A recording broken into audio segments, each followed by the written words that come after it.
Tuesday. We're here with Coach PJ. He's going to take us through a couple tips and tricks on how to properly develop the lead sidekick, aka Stephen Wonderboy Thompson kick.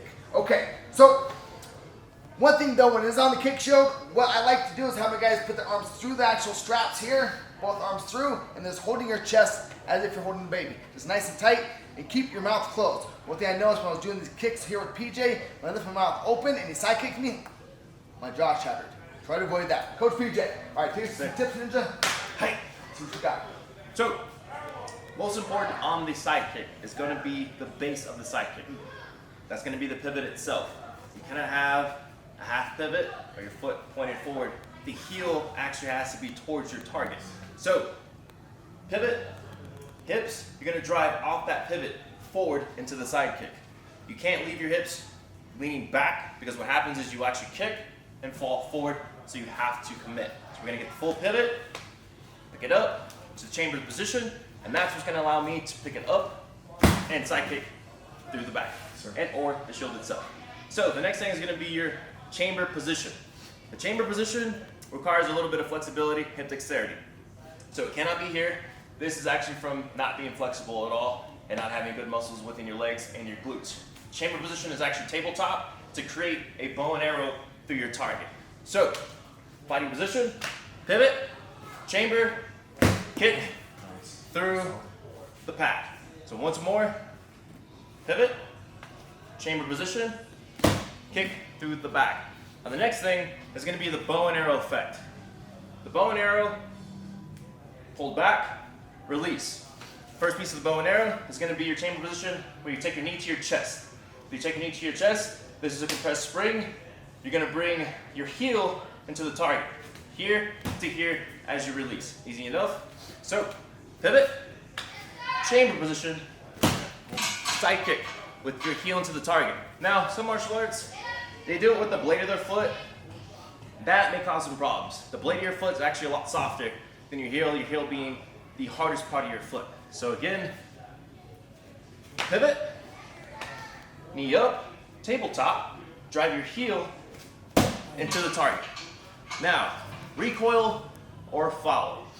If he takes off, I can simply follow and step to my position. Now, if I still happen to miss my target and know I didn't kick him hard enough, I'm actually going to step back into ready position.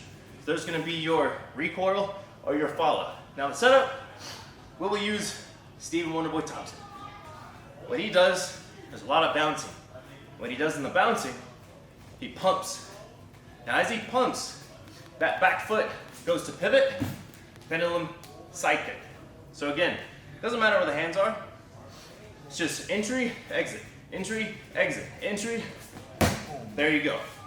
Tabletop with the heel, entry, exit, pump, pump, pump again. There's your pump with your pivot, tabletop all the way through.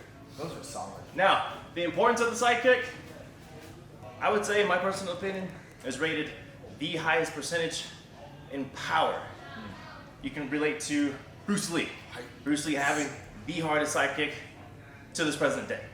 So, Sensei. Coach. So after holding on the kick shoulder, guys, one thing I didn't mention, when you're holding the kick shoulder, don't hold it horizontally, hold it vertically, so if the kick does come up, there's still some protection there for the partner's face. Let's take it to you on the bag as well. Do some tips and tricks. So it's basically the same thing, but if you want any details on that, Ninja? Yes, sir.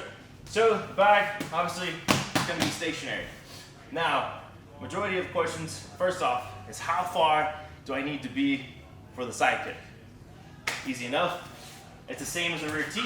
It's the same as a lead tee. The position is the same except for it's sideways through the back. Now, if you're gonna pendulum side kick, that's covering distance. So let's go double arm width apart.